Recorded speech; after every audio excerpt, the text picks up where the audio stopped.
बेसरी धन, शुभ गति व्यभिचारी, लोभी, यश चाहा और चार गुमानी, तो लगता है कि नभ दुही दूध चाहिए प्राण। क्या क्या संभव है? तो कहा सेवक सुख की कामना करे, चाहना करे, असंभव। मान भिखारी, भिखारी व्यक्ति में सम्मान की कामना करे, असंभव। बेसरी धन, बेसर करने वाला व्यक्ति में धन की चाहना करे, तो चूंकि बेसन जुड़ा हुआ है तो धन ठहरने वाला नहीं है। शुभ गति व्यभिचारी, व्यभिचार करने वाला व्यक्ति अगर परम गति की प्राप्त करना चाहे, असंभव।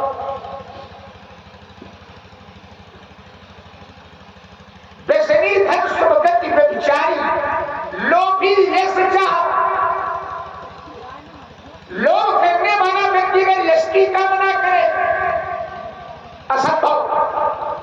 चार गुमानी, चार शब्द का अर्थ यहां चार पुरुषार्थ से है, अर्थ, धर्म, काम और मोक्ष। गुमान करने वाला व्यक्ति अगर चार पुरुषार्थ की कामना करे, असंभव। और इतने लोग इतनी सारी बातों की चाहना और कामना करते हैं तो ऐसा लगता है कि नभ दुही दूध चाहिए प्राण। ऐसा लगता है मानो आकाश को दूह करके ये दूध प्राप्त करना चाहिए। तो जैसे आकाश से दूध असंभव है, उसी प्रकार अगर इतने लोग इतनी सारी बातों की चाहना कामना करते हैं तो ये सब असंभव है, ये मिलने वाला नहीं है। सेवक धर्म की बात जहां तक आई तो जब जब शास्त्रों से पूछा गया तो सेवक धर्म की परिभाषा शास्त्र ने कही। सेवा धर्म परम गहना योगिना विरुगम्य। सेवक का जो धर्म है वह धर्म योगियों के लिए भी अगम्य धर्म है। फिर शास्त्र से पूछा गया इसी धर्म को लेकर, तो शास्त्र में एक पात्र विशेष कहता है और महर्षि परशुराम जी ने भी कहा कि सिर भरी जाओ उचित असमोरा और सबते सेवक धर्म कठोरा। जितने कठोर धर्म है उन सारे कठोर धर्मों में सेवक का धर्म सबसे कठोर धर्म है। तो दो बातें आ गई, सेवक का धर्म योगियों के लिए गम्य धर्म, सेवक का धर्म सबसे कठोर धर्म। फिर शास्त्र से पूछा गया इसी धर्म को लेकर के, तो शास्त्र ने फिर उद्घोष किया आगम निगम प्रसिद्ध पुराना कि सेवा धर्म कठिन जग जाना। तीन शब्द है इसमें, आगम निगम पुराण। आगम माने शास्त्र, शास्त्र। निगम माने वेद, पुराण। तो शास्त्र, वेद और पुराण तीनों से प्रसन्न है, तो तीनों का उत्तर एक ही है। आगम निगम प्रसिद्ध पुराना कि सेवा धर्म कठिन जग जाना। सेवक का धर्म कैसा है? बोले कठिन है। तो सेवक का धर्म योगियों के लिए गम्य, सेवक का धर्म सबसे कठोर, सेवक का धर्म सबसे कठिन। तो शास्त्र से फिर पूछा गया कि सेवक का धर्म कठिन है, कठोर है, तो निर्वाहन करने में जो सेवक का धर्म है वो कितना कठिन है, कितना कठोर है। तो शास्त्र ने फिर कहा हर कीर्ति गुरु सेवक धर्म। देखिए थाली मैंने पढ़ी है, समझ में आई होगी, पर सबकी समझ में नहीं आई। पर जिस समय इसका सरलीकरण किया जाएगा तो हर व्यक्ति की समझ में आ जाएगा। हर कीर्ति गुरु सेवक धर्म। पहला संदेश में हर माने भगवान शंकर। अब दूसरा शब्द है गिरि, पर्वत। तो शब्द क्या बन गया? हरगिरी, अर्थात शंकर जी का पर्वत। और शंकर जी का पर्वत कौन है? कैलाश। के जले नासा हल्दी कैलासा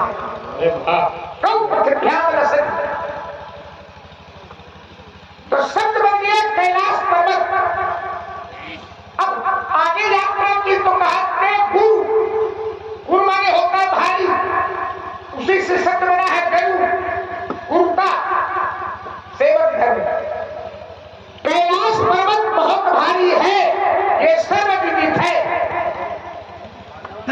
पर निर्वाहन करने में जो सेवक का धर्म है वो भगवान शंकर के कैलाश पर्वत से भी भारी।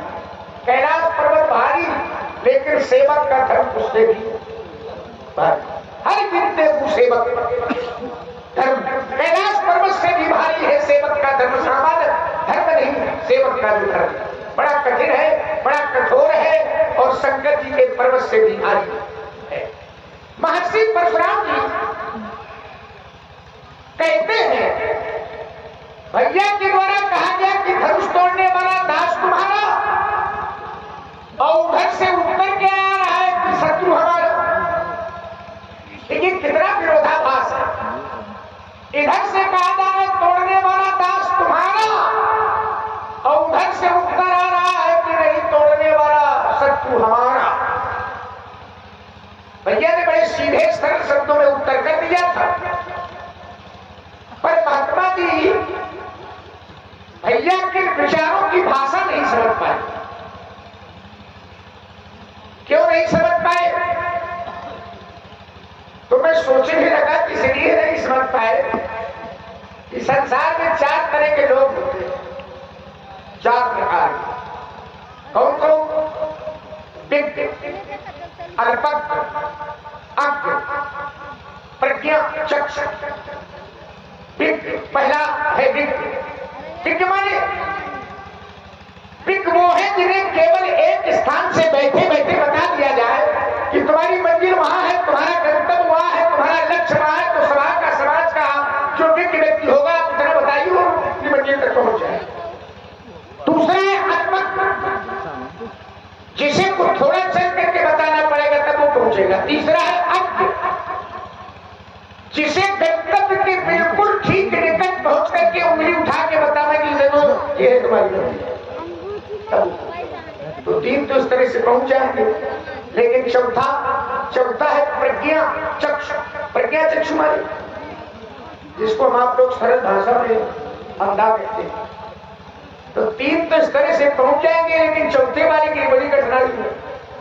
जब तक उसकी उंगली पकड़ करके उसके लक्ष्य तक, गंतव्य तक हम नहीं पहुंचाएंगे, संभवतः वो नहीं पहुंच सकता। अगर ये विज्ञ होते, अल्पज्ञ होते, अंध होते तो भैया के तत्व को समझ लेते। सीधी सी बात थी कि आए सुकाह कहीं के मोही मोही, मेरे लिए क्या क्या है ये खड़ा है दोस्तों। लेकिन न ये विज्ञ है, न ये अल्पज्ञ है, न ये अज्ञ है, आएगा वही शेष है प्रज्ञा चक्षु। और जब तक इनकी उंगली पकड़ करके इनके लक्ष्य तक हम नहीं पहुंचाएंगे, संभवतः ये नहीं पहुंच सकते। महात्मा जी प्रणाम। प्रसन्न रहो बेटी। और सब कुशल मंगल है? देखो कितना सोच रहे हो?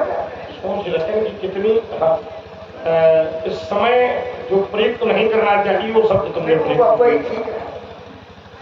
हमने कहा कुशल मंगल है, तो बोले बड़ा सोच में पड़ गए। अब हम सोच रहे हैं कि तुम्हें संज्ञा क्या है। नहीं, कुशल पूछा हमने तो बहुत देर तक शब्द नहीं ढूंढे मेरा कि क्या नहीं, हमारे जीवन में कुशल मंगल नहीं है, हो भी नहीं सकती है भी नहीं, क्योंकि भगवान शंकर का धनुष तोड़ दिया गया है। तो मेरे व्यक्तिगत जीवन में कुशल मंगल नहीं। व्यक्तिगत आगे और आपका प्रश्न भी व्यक्तिगत है ना, व्यक्तिगत आगे। कई बार व्यक्तिगत पूछने पर भी लोग कह देते हैं व्यक्तिगत कष्ट हो नहीं, कष्ट नहीं होता। और ठीक है, भले कष्ट। हाँ, अब व्यक्तिगत आ गया तो कुशल मंगल की बात है। शंकर जी को ला करके आपने खड़ा कर दिया यहाँ पर। कुशल और मंगल 2 प्रश्न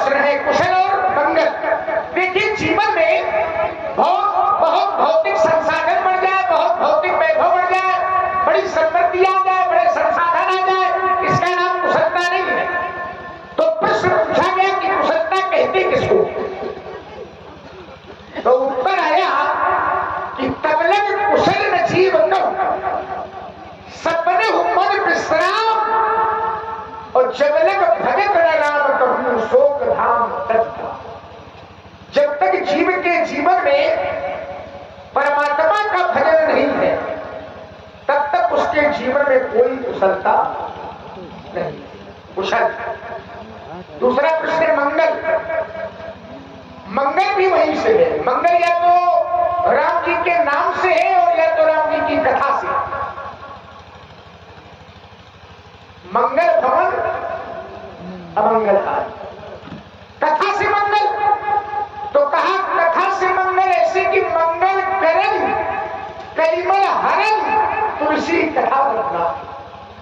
और सपने उमर विश्राम, तो कहा विश्राम भी तो राम जी से है। सो सुखधाम राम असनामा, और अखिल लोकदायक विश्राम। तो तीनों चीजें कहां से? राम जी से। मंगल राम जी से, कुशल राम जी से, विश्राम राम जी से। एक बात समझ में नहीं आ रही है, बड़ा क्रोध है, लेकिन क्रोध के मूल में क्या है? शंकर जी का धनुष। क्रोध का कारण धनुष का टूटना। बिल्कुल बिल्कुल। धनुष के टूटने पर आप क्रोध कर रहे हैं। जी हाँ। एक बात मैं आपको बता दूं, कौन सी? अगर क्रोध का कारण धनुष का टूटना है, धनुष के टूटने पर आप क्रोध कर रहे हैं, तो बहु धन की तोड़ी लड़िकान कब होना सरिस कसरिस असरिस कब होना सरिस कब होना चाहिए। महाराज महाराज मैंने बाल्यावस्था में बहुत सी धनुया तोड़ी थी। जब बहुत तोड़ी थी तो बहुत क्रोध नहीं था, आज एक टूटा क्रोध बहुत है। तो क्या ये धन पर ममता, इस धनुष पर आपकी ममता है? और अगर ममता है, अगर ममत्व है, यही हेतु, इसका हेतु, इसका कारण क्या है? दूसरी बात, प्रकाशवर्णी महामना करके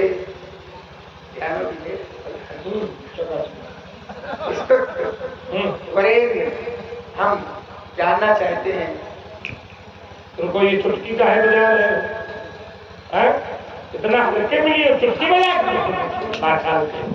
इतनी बातें शास्त्रों की रखी, तो उन बातों पे ध्यान नहीं है, ध्यान चुटकी बजा। देखो, शास्त्र का मतलब लक्ष्मण नहीं है, लेकिन जब चुटकी बजाई तो तुम्हारा लक्ष्मण तो जाग गया। हाँ, तो ये भाई तुम खूब शास्त्र सुनाओ, तो उसमें लक्ष्मण नहीं झलका, ये वजह इसमें झलक गया। ये लक्ष्मण ही चुटकी में तुम्हें लक्ष्मण दिखाई पड़ा। अब चुटकी में दिखाई पड़ा लक्ष्मण। अब क्यों दिखाई पड़ा? कैसे ब्राह्मण दिखता हो ना, क्या हो? ब्राह्मण दिखता, ठीक है, दिखता, ठीक है। तो आपका ध्यान हो नहीं गया, तुमने सोचा जब ब्राह्मण दिखता हो तो ब्राह्मण दिखता तो चुटकी ज्यादा अच्छी लगती है। अरे हमको नहीं होता है, देखिए और कहीं नहीं लक्ष्मण दिखाई पड़ा। जैसे चुटकी तो लक्ष्मण दिखाई पड़ा, है लक्ष्मण, इसमें लक्ष्मण दिखाई। चलिए, बहुत सुंदर। आइए, कुछ पृष्ठभूमि लक्ष्मण के द्वारा निर्धारित की गई, तर्क का धरातल बनाया गया, अच्छा लगा। लक्ष्मण ने कहा कुशल, मंगल और विश्राम। हमसे पूछा पंडित जी कुशल, तो हम थोड़ी देर मौन हो गए।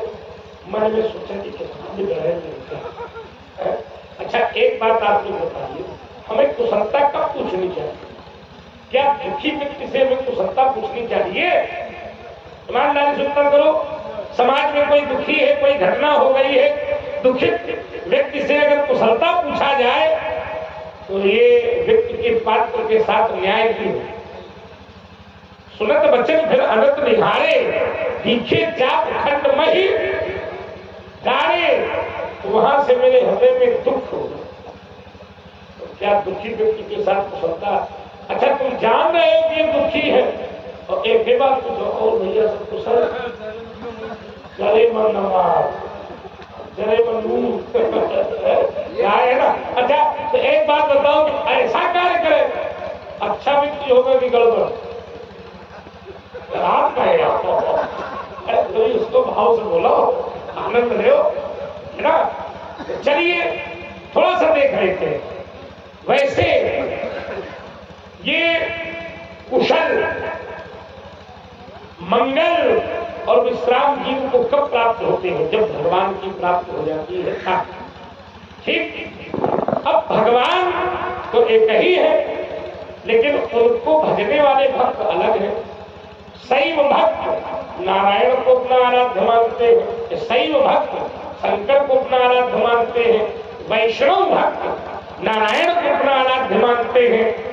अब परशुराम की परंपरा शैव है तो हम शंकर जी को अपना भक्त मानते हैं, शंकर जी को अपना भगवान मानते हैं, उनके हम भक्त हैं। ध्यान देना जरा, ये धनुष किसका है? और शंकर जी का धनुष है। मैंने इनको उनके वाम हस्त पर देखा है, मैंने इनकी भी पूजा शिव के सदृश ही की है और इसको तोड़ के फेंक दिया गया। तो बताओ क्या कुशलता मेरे जीवन में होगी? क्या मंगल मेरे जीवन में होगा?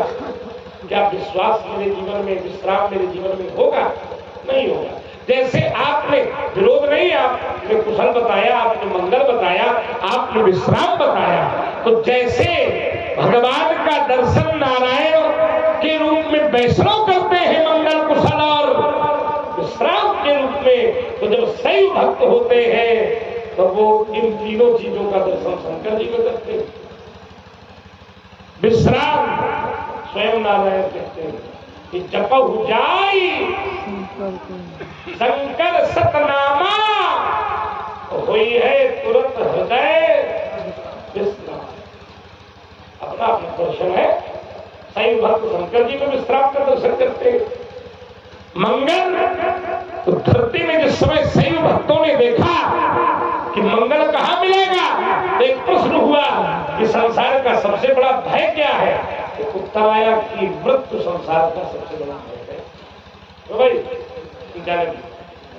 मृत्यु से बड़ा कोई भय, लेकिन ये मृत्यु भी मंगलकारी बनाने की सामर्थ्य इसमें। अंतिम समय हर व्यक्ति चाहता है कि मेरे प्राण धरती में निकले तो कहां निकले? कौन सी नगरी मिले? काशी, अवंती, कई नगरी। लेकिन हाँ मोक्ष है। लेकिन शास्त्र ने कहा कि निश्चित रूप से मरना मंगलकारी कहाँ का? तो कहा मरणम मंगलम यत्र, जहां मरना भी मंगलकारी है। किसी ने पूछा यत्र माने पुत्र, कहा? तो बोले विभूतिश्च विभूषणम, जहां भस्म ही उस नगरी का भूषण है। कौपीनम यत्र कौशेयम, जहां लंगोटी तक रेशम की होती है। सा काशी केन नीयते, ऐसी काशी को कौन नहीं। तो मंगल हम काशी में देख लेते, मृत्यु में मंगल देख लेते, कुशल भगवान शंकर में हम कुशलता का दर्शन कर देते। तो अब ये शंकर जी का धनुष है, टूट गया है। और लक्ष्मण ने पूछा पंडित जी कुशल मंगल? तो हमने कहा ना, मेरे जीवन में इस समय न कुशलता है, तो मेरा उत्तर अनुचित नहीं। लक्ष्मण ने कहा चार तरह के लोग होते हैं, विज्ञ, अल्पज्ञ, अज्ञ और प्रज्ञा चक्षु। अच्छा लगा उच्चारण स्थान लक्ष्मण ने यथाचित नासिका का उच्चारण स्थान है, तो प्रज्ञा चक्षु में तुमने उस उच्चारण स्थान को दिखाया। तो लगा कि वाल्मीकि वशिष्ठ जी की पाठशाला का कुशल विद्यार्थी। आइए विज्ञ हम बने बनाए। क्यों?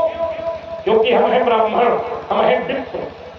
विप्र शब्द में वी और प्रा दो शब्द हैं। इसका भावार्थ तो होगा वी से विशेष, प्रा से प्रज्ञा। जिस व्यक्ति में विशेष प्रज्ञा है वही विप्र है, और हम विप्र हैं तो फिर विज्ञ बने बनाए हैं। तुम्हारे प्रमाण पत्र की कोई आवश्यकता नहीं। अज्ञ बने रहो तुम, अल्पज्ञ बने रहो।